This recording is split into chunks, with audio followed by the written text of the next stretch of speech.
Hello friend. अब हमने पिछले वीडियो में ये देखा था कि फाइनेंशियल इंटेलिजेंस हमारे एजुकेशन सिस्टम का पार्ट होनी चाहिए। और जैसे ही हम अपनी जॉब ज्वाइन करते हैं तो शुरुआत में हमें नहीं पता होता कि फाइनेंशियल इंटेलिजेंस क्या चीज़ है।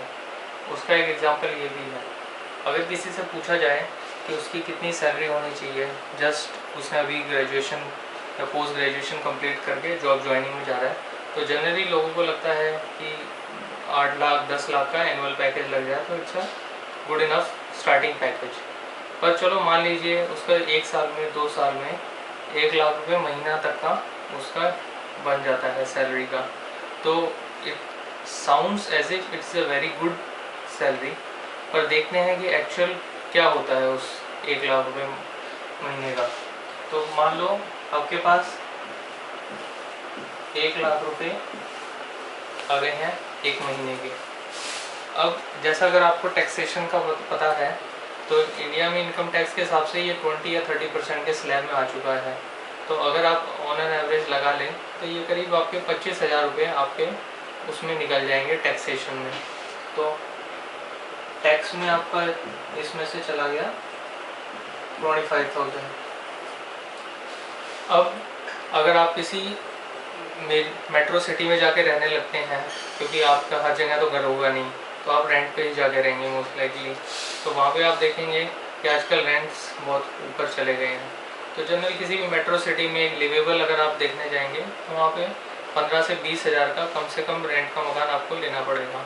तो अगर आप इस वैल्यू को 20,000 मान के चलते हैं तो जो आपने रेंट पे दिया मकान, वहाँ पे आप 20,000 रेंट पे दे देंगे। नॉर्मली देखा गया है कि जैसे ही अब आपकी नई जो जॉब लगी है, आपको लगेगा कि आपका लाइफस्टाइल इंप्रूव होना चाहिए, आप गाड़ी ऑन करना चाहेंगे।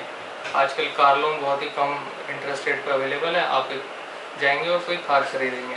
जिसकी 1 लाख रुपये पर मंथ की सैलरी हो वो कोई छोटी कार तो लेगा नहीं, तो वो सोचेगा कोई रिजनेबल कार तो होनी चाहिए। तो कम से कम 6-7 लाख की वो गाड़ी देखने जाएगा। और 6-7 लाख की जब वो गाड़ी देखेगा तो कम से कम उसकी मंथली EMI 10,000 की तो बन ही जाएगी। तो आपकी कार की EMI चली जाती है 10,000। अब आप बेसिक नीड्स अपनी जो भी फुलफिल करना चाहते हैं, उन पे आजकल छोटी छोटी चीज़ों के रेट बढ़ गए हैं।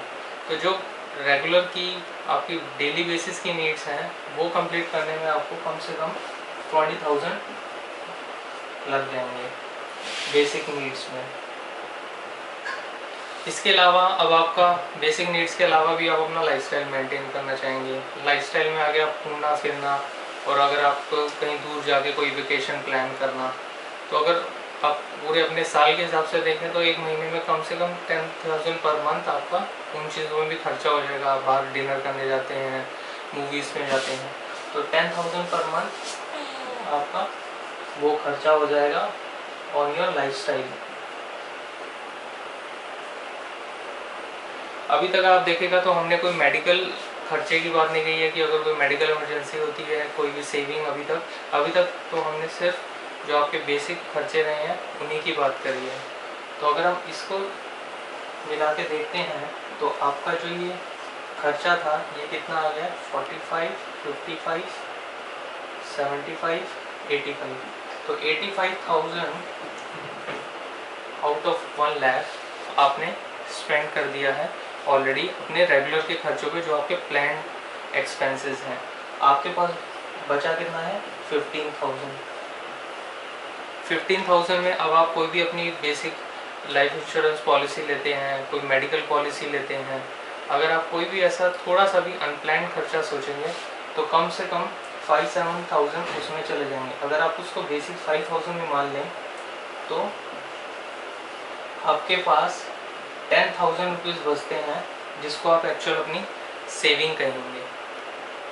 अब देखने में बड़ा और लगता है, आपने एक बहुत ही अच्छी फिगर रिज्यूम करी थी कि जो अगर आपके पास मिल जाए तो आपके पास बहुत अच्छी इनकम होनी चाहिए। तो 1 लाख रुपये जब आपके मंथ में आपको सैलरी में आ रहे हैं तो आप देखेंगे आपके पास बचता कितना है, 10,000। अगर आप अपने आसपास किसी भी फ्रेंड से पूछेंगे, 5 to 10,000 is the actual money that we have, whether we have a salary of 50,000 और 2 लाख। तो इसका रीज़न क्या है, ऐसा क्यों हो रहा है, इसको समझ पाना is the beginning of financial intelligence. कि जनरली एक सैलरीड पर्सन को ये रहता है अब इससे बाहर कैसे निकलेंगे, जब ये 1 लाख से 2 लाख हो जाएगी तो शायद आप इससे बाहर निकल पाएंगे, पर ऐसा है नहीं। जब ये 1 लाख से 2 लाख आएगी तो बाकी जितने भी एक्सपेंसेस हैं वो भी उतने प्रोपोर्शन में बढ़ेंगे और आपके पास फाइनली वही 10,000 15,000 इन हैंड हो जाएगा। अभी तक अगर आप देखेगा तो आपने कोई भी सेविंग नहीं करी है, तो अगर आप जो टैक्सेशन से बचने की भी सेविंग अगर 1 लाख की करते हैं तो मोर और लेस 9,000 पर मंथ तो आपका भी सेविंग में भी जाने वाला है। तो एक्चुअली आपके पास कैश इन हैंड कुछ भी नहीं बचा है। तो अब इसको जानना ज़रूरी है कि इससे बाहर कैसे आएँ। यही सोच हमें अपनी बदलनी होगी, यही जानकारी हमें आसपास से लेनी पड़ेगी। एक इसके लिए बहुत ही अच्छी बुक है जिसको आप पढ़ सकते हैं और जानकारी के लिए, जिसका नाम है रिच डैड पुअर डैड।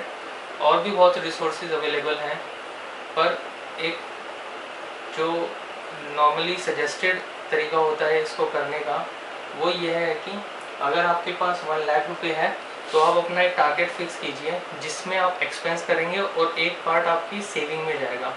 तो तरीका ये नहीं होना चाहिए कि पहले आप एक्सपेंस करेंगे और जो बच गया वो सेविंग है, रादर देन आप पहले सेविंग को अपना पार्ट निकालेंगे। तो अगर मान लो इस वाले में आपने ये सोचा कि आपको 1 लाख रुपीज़ आ रहे हैं और आप चाहते हो 40,000 आपकी सेविंग हो, तो पहले आप 40,000 अलग निकाल दीजिए, देन प्लान योर एक्सपेंसेस